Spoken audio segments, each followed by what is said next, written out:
Olá, amigos. Sejam bem-vindos de volta ao podcast Mitos da Gestão.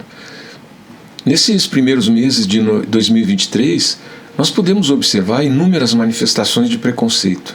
Isso talvez não devesse nos surpreender, porque nos acostumamos com a ideia de que vivemos em um tempo de liberdades, de reconhecimento de direitos e uma plena democracia na qual as desigualdades, por estarem cada vez mais expostas, tendem a ser mais facilmente eliminadas. Só que não, né? Por isso, eu acredito que ainda seja necessário falarmos um pouco desse tormento chamado preconceito. Olha, o preconceito não é apenas uma declaração de uma opinião ou de uma crença.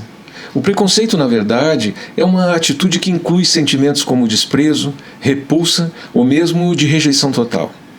E veja, onde o preconceito é latente, os estereótipos raramente são deixados para trás.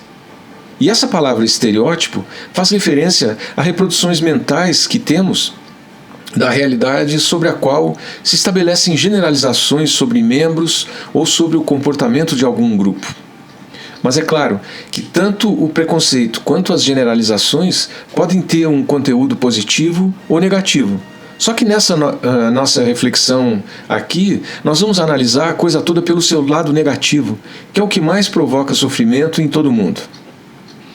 Olha, preconceito, estereótipos e discriminação são coisas que muitas vezes ocorrem juntas ao mesmo tempo.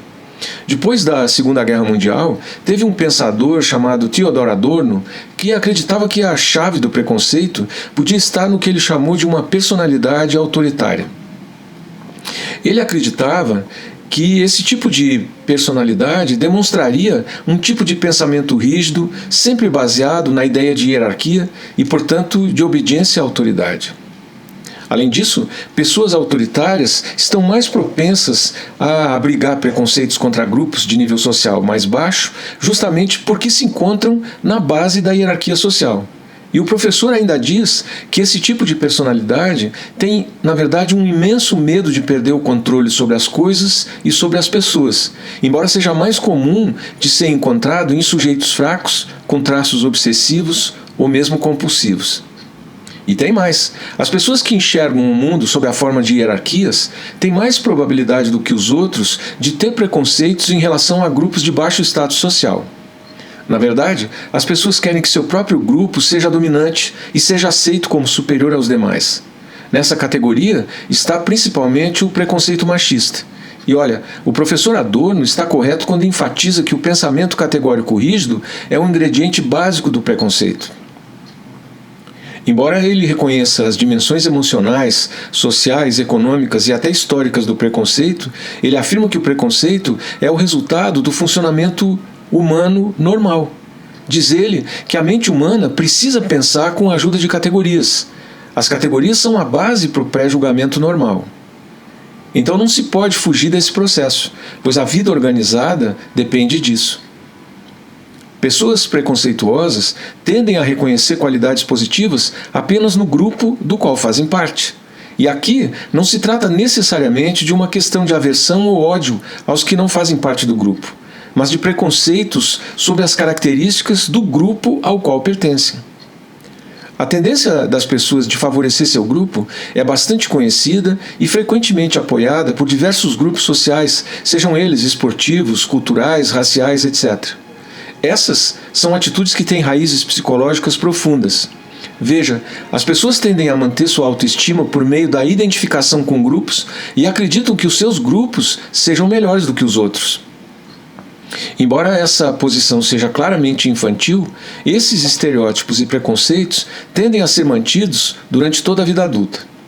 O preconceito ainda é um problema enfrentado por muitas pessoas que podem ser prejudicadas simplesmente por serem diferentes em relação a uma dada normatividade social. E perceba que são muitos os tipos de preconceito.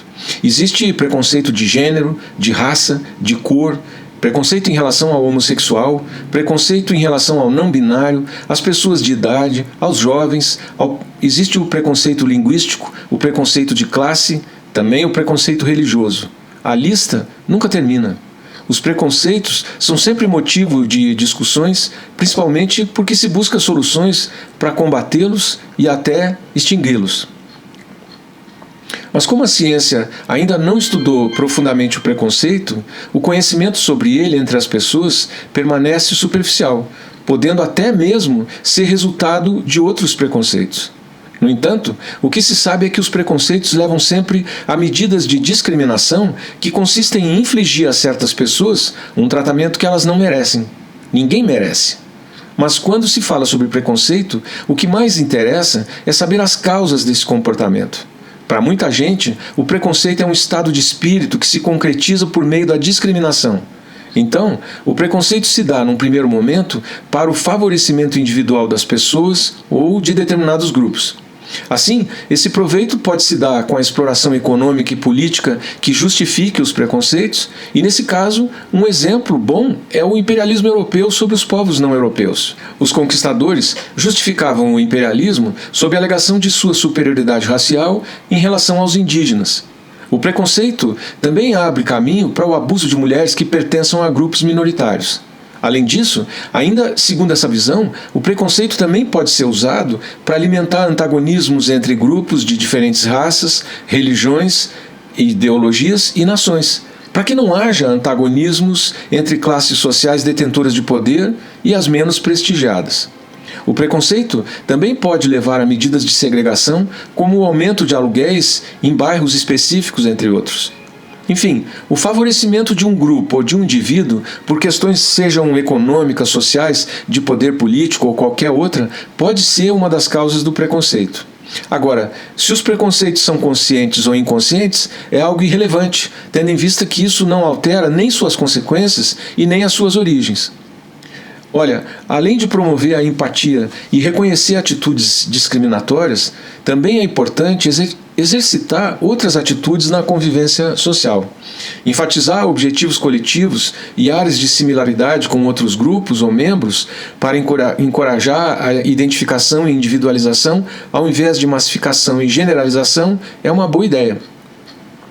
Uma outra atitude positiva seria reforçar e valorizar um sistema de valores universais, pois isso ajudaria a somar intenções contra a discriminação. Mas olha, o papel da lei na redução do preconceito e da discriminação não pode ser ignorado, pois é pela lei que se estabelecem regulamentos e normas sociais que exigem um tratamento mais justo a todos os membros da sociedade.